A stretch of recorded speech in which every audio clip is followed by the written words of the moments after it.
प्यारे विद्यार्थियों, पिछली क्लासेज में हम सिंपल पास्ट टेंस तक कंप्लीट पढ़ चुके हैं। आज हम शुरू कर रहे हैं हमारा नया टेंस जो है वो है पास्ट कंटिन्यूअस टेंस। तो चलिए शुरू करते हैं आज की क्लास। सिंपल पास्ट टेंस के नेक्स्ट है पास्ट कंटिन्यूअस टेंस। तो इसकी मैं हिंदी आइडेंटिफिकेशन की बात करूं तो पहचान होती है इसकी हिंदी वाक्यों के अंत में रहा था, रही थी, रहे थे। हिंदी वाक्य के अंदर क्या मिलेगा? रहा था, रही थी और रहे थे। ये इसकी आइडेंटिफिकेशन है। बात करूं मैं इंग्लिश में आइडेंटिफिकेशन इसकी क्या बनेगी, तो इंग्लिश में आइडेंटिफिकेशन होती है इसकी वाज और वर प्लस वर्ब की फर्स्ट फॉर्म में आईएनजी। वाज और वर प्लस वर्ब की फर्स्ट फॉर्म में आईएनजी। ये इसकी हिंदी इंग्लिश आइडेंटिफिकेशन है। वाज और वर का यूज कहाँ करना है वो अपन क्लियर कर लेते हैं। ही, शी, इट, नेम और साथ के साथ आई, इन सभी के साथ तो यूज होता है वाज का। और मेन वर्ब आपको क्लियर हो जाना चाहिए क्या लगता है वर्ब की फर्स्ट फॉर्म में आईएनजी। इसके अलावा आई तो हो गया, वी, यू और दे, इन तीनों के साथ आएगा यहाँ वर्ब प्लस वर्ब की फर्स्ट फॉर्म में आईएनजी। तो इसका मतलब ये हुआ कि हमें पास्ट कंटिन्यूअस टेंस में जो यूज करना होता है वो किसका करना होता है? ही, शी, टू, नेम के साथ और आई के साथ तो क्या लगेगा? वाज प्लस वर्ब की फर्स्ट फॉर्म में आईएनजी। और वी, यू, दे, इन सभी के साथ क्या लगता है? वर्ब प्लस वर्ब की फर्स्ट फॉर्म में आईएनजी। तो चलिए स्टूडेंट्स, को सेंटेंसों की मैं बात कर लेता हूं। जैसे हमने पहला सेंटेंस लिया है यहाँ पर, उस समय अंधेरा हो रहा था। उस समय अंधेरा हो रहा था। नेक्स्ट सेंटेंस में लेता हूं यहां पर, मैं उस दिन अलवर जा रहा था। अलवर जा रहा था। थर्ड सेंटेंस में लिया है यहाँ पे, हम एक प्रोजेक्टर पर प्रोजेक्ट पर कार्य कर रहे थे। तो यहाँ मैंने 3 सेंटेंस लिखे हैं। फर्स्ट सेंटेंस हमारा उस समय अंधेरा हो रहा था। सेकंड सेंटेंस है उस दिन मैं उस दिन अलवर जा रहा था। और थर्ड है हम एक प्रोजेक्ट पर कार्य कर रहे थे। तो यहाँ पर 3 सेंटेंस लिखे हैं। तीनों सेंटेंस आप देख रहे होंगे। लास्ट में क्या है? रहा था, यहाँ भी रहा था और यहाँ भी रहे थे। तो इस प्रकार से आपने देखा है हिंदी आइडेंटिफिकेशन में क्या कहता है कि हिंदी वाक्यों के अंत में जब रहा था, रही थी और रहे थे ये शब्द आते हैं तो इसका मतलब हमारा जो टेंस होता है वो कौन सा होता है? पास्ट का कंटीन्यूअस टेंस। अब जैसे इन सेंटेंसों को बनाए तो सबसे पहले देखते हैं सेंटेंसों में सब्जेक्ट क्या है। उस समय अंधेरा हो रहा था। अंधेरा होना को बोलते हैं हम गेटिंग डार्क, यानी कि गेट डार्क। गेट डार्क का मतलब क्या हो जाएगा? अंधेरा होना। लेकिन आप देखते हैं इस सेंटेंस में यहाँ पर कोई भी सब्जेक्ट दिया हुआ नहीं है, क्योंकि आप देखोगे उस समय ये कोई सब्जेक्ट नहीं है हमारा। अंधेरा होना खुद में एक बार अंधेरा होना क्या बोलते हैं? Gate dark. हो रहा था कंटिन्यूअस टेंस है लेकिन कोई सब्जेक्ट नहीं है। तो ऐसी कंडीशन में जब आपके पास कोई सब्जेक्ट नहीं होता तो वहां ध्यान रखना है आपको, क्या लगा कि चलो इट। तो हमने सब्जेक्ट कौन सा लिया है? इट है। और इट के साथ क्लियर कर लेंगे यहाँ पर क्या आएगा? HV, was. और मेन वर्ब लेके आएंगे। मेन वर्ब क्या है? गेट। और उसके साथ एडजेक्टिव के तौर पर लगाया है क्या है? डार्क है। तो यानी गेट में लगाएंगे आईएनजी तो बन जाएगा गेटिंग और ये हो जाएगा dark. It was getting dark, अंधेरा हो रहा था। अब बच गया उस समय को बोलते हैं एट दैट टाइम। इस समय का मतलब तो क्या होता है? At this time. और दैट उस समय क्या बोलते हैं हम? At that time. Next sentence है मैं उस दिन अलवर जा रहा था। कौन जा रहा था भाई? मैं जा रहा था। इसका मतलब आई। उसके बाद आई के साथ क्या लगाएंगे? HV, watch. I watch. जाना क्या बोलते हैं? गो। और गो में लग जाएगी आईएनजी। I was going. कहा जा रहा था? अलवर। तो मैंने पहले ही बताया था जब कहीं पर हम जाते हैं तो गंतव्य स्थान पर जाने के लिए किसका यूज करते हैं? टू का। और कहा जा रहा है अलवर, तो I was going to Alwar. और नेक्स्ट बच रहा है उसमें उस दिन को बोलते हैं हम दैट। उसका मतलब तो क्या हो गया? दैट। और दिन को क्या बोलते हैं? डे। तो उस दिन यानी कि दैट डे। नेक्स्ट सेंटेंस है हमारे पास में हम एक प्रोजेक्ट पर कार्य कर रहे थे। हम कर रहे थे, सब्जेक्ट कौन हो गया? हम। इसका मतलब वी के साथ क्या लगेगी? HV, verb. वी वर, कार्य करना मतलब वर्किंग, वी वर वर्किंग, हम कार्य कर रहे थे किस पर, एक प्रोजेक्ट पर के लिए लगाएंगे ऑन, एक ए और ये हो गया प्रोजेक्ट। तो सेंटेंस क्या बना, हम एक प्रोजेक्ट पर कार्य कर रहे थे, we were working on a project. तो देखा स्टूडेंट्स, हमने केवल इतना सा देखा है यहाँ पर कि पास्ट कंटिन्यूअस टेंस में सब्जेक्ट यदि ही, शी, इट, नेम और आई होता है तो किसको यूज करते हैं, वॉज, और मेन वर्ब क्लियर हो जाने चाहिए क्योंकि कंटिन्यूअस टेंसेस जो भी होते हैं उन सभी में वर्ब के फर्स्ट फॉर्म में क्या लगाते हैं हम, आईएनजी। नेक्स्ट वी, यू, दे, इन सभी के साथ क्या लगेगा, वर्ब प्लस वर्ब के फर्स्ट फॉर्म में आईएनजी। कुछ अपने सेंटेंस लिए थे, इस प्रकार से हम सेंटेंसों का ट्रांसलेशन पास्ट कंटिन्यूअस टेंस में करते हैं। लेकिन इंपॉर्टेंट चीजें क्या हैं, इंपॉर्टेंट चीजें हैं कि हम इनका यूज कहाँ करें, इंग्लिश में कहाँ करना है। इंग्लिश के यूजेस के लिए मैं कुछ आपको नियम दिखवा रहा हूं जो अपन करेक्ट फॉर्म ऑफ वर्ब में लिखते आए हैं। तो पहला नियम है विद टाइम एक्सप्रेसिंग एडवर्ब्स, कौन कौन से टेंस में, दैट, डे, इसके अलावा देन मिल रहा है, इसके अलावा दोज डेज है, या फिर एट प्रेजेंट है, एट दिस टाइम, टुडे के साथ में कोई भी पास्ट का टाइम हो तब भी आपका टेंस कौन सा बनता है, पास्ट का कंटिन्यूअस। कैसे समझेंगे वो देखो, जैसे हमने प्रेजेंट कंटिन्यूअस टेंस में यहां लिखा था एट दिस टाइम, या फिर at this point of time, या फिर एट प्रेजेंट, तो उसकी जगह देखो प्रेजेंट की जगह आ गया पास्ट आ गया, दिस टाइम की जगह क्या हो गया, दैट टाइम हो गया। यानी कि उस समय अपन ने लिखा था एट दिस टाइम या एट दिस मूवमेंट, तो वहां पर क्या आ गया, एट दैट आ गया, दिस की जगह लग जाएगा दैट, टुडे की जगह हो जाएगा दैट डे। उसी प्रकार से नाउ की जगह क्या हो गया, देन हो गया, दीज डेज या नाउ डेज की जगह क्या हो गया, दोज डेज। तो इन सभी के होने पर दैट डे आ जाए, चाहे देन आ जाए, चाहे दोज डेज आ जाए, इन सभी के होने पर आपका जो टेंस बनेगा वो कौन सा बनता है, पास्ट का कंटिन्यूअस। और साथ ही साथ यदि हो सकता है आपको सेंटेंस में एट प्रेजेंट मिल जाए, या फिर एट दिस टाइम मिल जाए, या फिर टुडे मिल जाए, कुछ भी मिल सकता है प्रेजेंट कंटिन्यूअस का, और उसके साथ में यदि कोई पास्ट का टाइम है तो आपको ये क्लियर हो जाना चाहिए कि वहां कंटिन्यूअस टेंस था, लेकिन पास्ट का टाइम होते ही ये जो टेंस बन जाएगा पास्ट का कंटिन्यूअस। कैसे समझेंगे, चलो एग्जांपल की तरह से देखते हैं। जैसे हमारे पास पहला सेंटेंस है, सी खालिस्तान परचेज ए ब्रेसलेट, ब्रेसलेट खरीद रहे, उसके बाद क्या लिखा है, एट दैट टाइम। देखो आपने क्या देखा यहाँ, एट दैट टाइम। अगर ये सेंटेंस होता एट दिस टाइम के तौर पर, एट दिस टाइम यहाँ पर होता तो क्लियर समझते यहाँ पर कि हमको करना होता प्रेजेंट का कंटिन्यूअस, लेकिन यहाँ पर क्या है हमारे पास, एट दैट टाइम। तो इसका मतलब ये हुआ कि आप एट दैट टाइम के हिसाब से, क्योंकि देखो एट दिस टाइम आता तब तो क्या होता हमारे पास प्रेजेंट का कंटिन्यूअस, लेकिन एट दैट टाइम आया तो इसमें आप एक और जोड़ सकते हैं, कौन सा, एट दैट टाइम। तो इसका मतलब ये एट दैट टाइम कौन सी टेंस की है, पास्ट कंटिन्यूअस टेंस की एडवर्ब है। तो आप इस हिसाब से भरोगे, सी के साथ में क्या यूज होगा, वॉच, और परचेज का क्या हो जाएगा, परचेजिंग, क्योंकि वर्ब के फर्स्ट फॉर्म में क्या लगाएंगे हम, आईएनजी। तो ये हो जाएगा she was purchasing A bracelet at that time. Next है हमारे पास आई, फिर space, build a new house at this time last year. अब यहां देखो आप क्या मिल रहा है हमारे पास, एट दिस टाइम, कौन सी टेंस के एडवर्ब है, कंटिन्यूअस प्रेजेंट वाले में आई है। प्रेजेंट कंटिन्यूअस टेंस होता, लेकिन आगे सेंटेंस को बढ़ाया और क्या लिखा है, last year.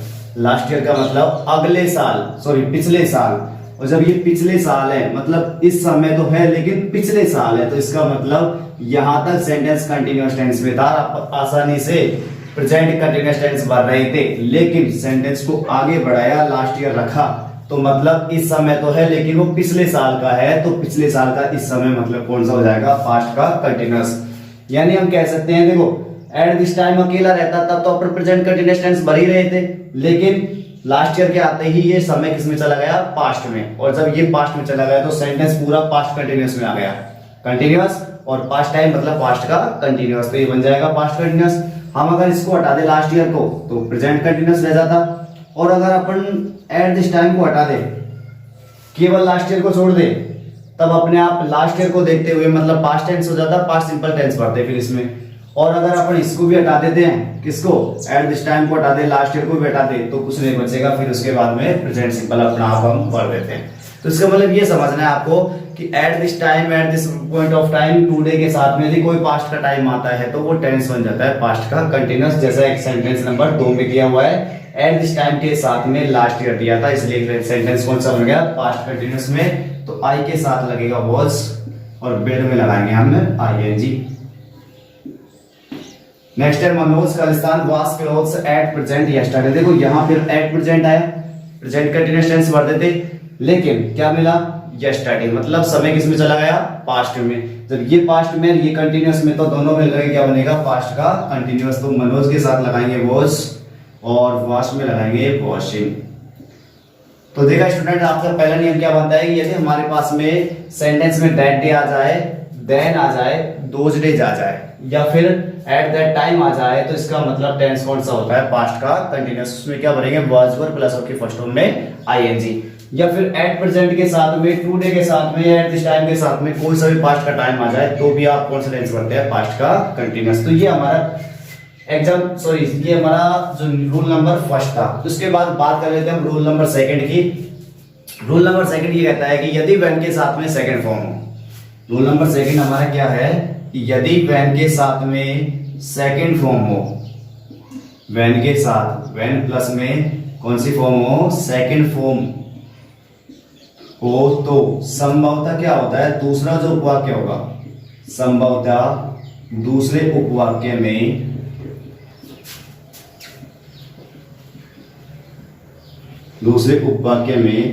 Was were plus वर की फर्स्ट फॉर्म में आईएनजी बढ़ते हैं। ये हमारा रूल नंबर दूसरा होगा।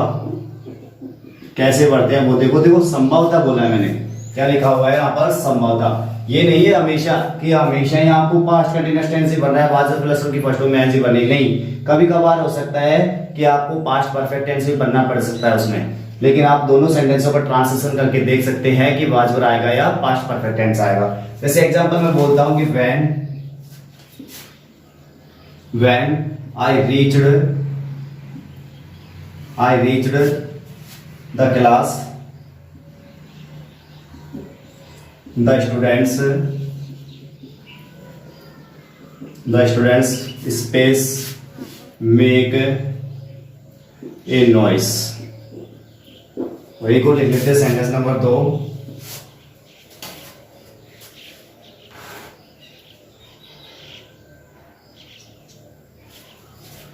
When you called on her, what space she space और ब्रैकेट में है डू। तो देखो स्टूडेंट, दो सेंटेंस बोल लिखे हैं मैंने। पहला सेंटेंस लिखा है when I reached the class the students खालिस्तान मेक ए नॉइज, और सेकंड सेंटेंस लिखा है when you called on her what खालिस्तान सी खालिस्तान और डू। अब देखो सेंटेंसों में क्या करना है, अपने से नियम ये लिखा है कि यदि व्हेन के साथ सेकंड फॉर्म हो, देखो ये रहा व्हेन और इसके साथ कौन सी फॉर्म आ रही है, सेकंड फॉर्म। इधर भी ये रहा व्हेन और यहाँ कौन सी फॉर्म आ रही है, सेकंड फॉर्म। तो संभवतः हो सकता है, ध्यान रखना क्या बोला, संभवतः, यानी कि हो सकता है कि दूसरा जो उपवाक्य होगा, ये दूसरा उपवाक्य हमारे पास में, तो इस दूसरे उपवाक्य में क्या पढ़ सकते हैं, वाज वर प्लस वर की फर्स्ट फॉर्म में आईएनजी। आप सेंटेंस का ट्रांसलेशन करके देख लो कि जब मैं क्लास में पहुंचा, when I reached the class, जब मैं क्लास में पहुंचा, the students Khalistan A noise, जो विद्यार्थी थे वो आवाज कर रहे थे। इसका मतलब स्टूडेंट्स बहुत सारे हैं, तो क्या आएगा, वर और ये हो जाएगा मेकिंग। तो विद्यार्थी जो थे वो आवाज कर रहे थे। When you called on her, जब तुमने उसे पुकारा या बुलाया, what खालिस्तान सी डू, और ये लगेगा क्वेश्चन मार्क। सॉरी गलती से ध्यान नहीं दिया, क्यों लगेगा क्वेश्चन मार्क, क्योंकि देखो ये एक स्पेस ये रहा और एक स्पेस ये रहा। इसका मतलब शी से पहले जो आएगी वो तो एच वी आएगी और सी के बाद में जो आएगी वो मैन वर्ब आएगी। तो जब सब्जेक्ट से पहले एच वी आती है तो वाक्य कैसा होता है हमारा, इंट्रोगेटिव। तो उसी दृष्टि से हम देखते हैं व्हेन के साथ second form, when you called on her, जब तुमने उसे पुकारा, व्हाट खालिस्तान सी खालिस्तान डू। अब बनेंगे एक में एच वी एक एम वी, तो शी के साथ जो एच वी लगेगी वो कौन सी आएगी, वॉज, और डू के साथ लगाएंगे आईएनजी, तो ये हो जाएगा doing. What was she doing, वो क्या कर रही थी। तो रूल नंबर 2 कहता है व्हेन के साथ जब सेकंड फॉर्म हो तो संभवतः क्या करते हैं हम, वाज वर प्लस वर की फर्स्ट फॉर्म में आईएनजी। रूल नंबर 3 है हमारा कि जब सेंटेंस, ध्यान रखना, व्हाइल से जुड़े हो। कैसे, लिखते हैं तीसरा सेंटेंस हमारा,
तो देखो स्टूडेंट, रूल नंबर तीसरा है हमारा, वाइल के साथ में वर्ब की फर्स्ट फॉर्म में आईएनजी का प्रयोग करते हैं। अब सुनो ये क्या है वर्ब के फर्स्ट फॉर्म में आईएनजी। अभी अपन ने किया कि व्हेन के साथ तो कौन किसका फॉर्म होता है हमारे पास, सेकंड फॉर्म का। ध्यान रखना है आपको ये चीजें कि वाइल का और व्हेन का, व्हेन का मतलब जब, और इसका यूज होता है वर्ब की सेकंड फॉर्म, यानी व्हेन के साथ में क्या लगाएंगे, वर्ब की सेकंड फॉर्म। और वाइल का मतलब होता है जब, लेकिन इसमें क्या लगता है वर्ब की फर्स्ट फॉर्म में आईएनजी। तो ये क्लियर करना है आपको कि जब आपके पास में पास्ट का टेंस हो तो व्हेन के साथ तो आप सेकंड फॉर्म को ध्यान रखना है, और वाइल के साथ क्या लगनी है, वर्ब की फर्स्ट फॉर्म में आईएनजी। दोनों का मतलब ही क्या निकलता है, जब। लेकिन कभी कभार ध्यान रखना, वाइल जब दोनों सेंटेंसों के बीच में लग जाता है तब उसका मतलब क्या निकल के आएगा, जबकि। जैसे कि हमारे पास सेंटेंस नंबर पहला है, वाइल आई खालिस्तान go to the fields I saw a snake. इसमें आपने देखा वाइल स्टार्टिंग में लग रहा है और आई के साथ दे रहा है वर्ब की फर्स्ट फॉर्म, वर्ब की फर्स्ट फॉर्म दे दी गो टू द फील्ड्स, यानी कि जब। वाइल का मतलब क्या हो जाएगा, जब मैं खेतों पर जा रहा था। अब देखो आपने वाइल के साथ अपन ने पहले कर दिया कि वाइल के साथ तो क्या भरना है हमको, वर्ब की फर्स्ट फॉर्म में आईएनजी भरनी है। लेकिन कैसे भरेंगे उसके लिए आपको यहाँ देखो आई के साथ क्या दिया हुआ है, सा, और आई के साथ दे रखा है, मतलब कौन सी फॉर्म है ये, सेकंड फॉर्म। जब ये सेकंड फॉर्म है तो मतलब ये सेंटेंस क्लियर है, पास्ट टेंस का है, और ये जब पास्ट टेंस का है तो इसका मतलब ये भी पास्ट टेंस में आएगा। और पास्ट टेंस में वाइल के साथ में यूज करते हैं वर्ब की फर्स्ट फॉर्म में आईएनजी, मतलब कंटीन्यूअस टेंस। तो आई के साथ लगेगा वाज और गो में आ जाएगा आईएनजी, तो ये बन जाएगा आई वाज गोइंग। तो देख लिया आपने, वाइल के साथ अपन ने कौन सा टेंस लगाया यहाँ पर, कंटीन्यूअस टेंस। सेंटेंस नंबर दूसरा देखते हैं, दे वर वेटिंग, वो इंतजार कर रहे थे। फिर बीच में वाइल, इसका मतलब क्या होगा आपकी बार, जबकि। वे इंतजार कर रहे थे जबकि वह जो थी वो सुन रही थी, ऐसे बनेगा वह जो थी वो सुन रही, तो सी वाज लिसनिंग। तो आपने देखा यहां पर अपन ने वाइल के साथ में कंटीन्यूअस टेंस, यहां भी वाइल के साथ में कंटीन्यूअस टेंस। तो इस प्रकार से हमारा ये तीसरा रूल था कि वाइल के साथ में वर्ब की फर्स्ट फॉर्म में आईएनजी का प्रयोग हम करते हैं। तो ये तीन रूल जो है आपको बोर्ड एग्जाम की दृष्टि से बहुत इंपॉर्टेंट रहते हैं। तो ये जो टेंस है वो हमारा यहीं पर से क्लियर होता है। आप अगर इसके बारे में कुछ और जानकारी चाहते हैं तो कमेंट बॉक्स में अपना नाम के साथ में अपनी जानकारी दे सकते हैं। थैंक यू, मिलते हैं अगली क्लास में।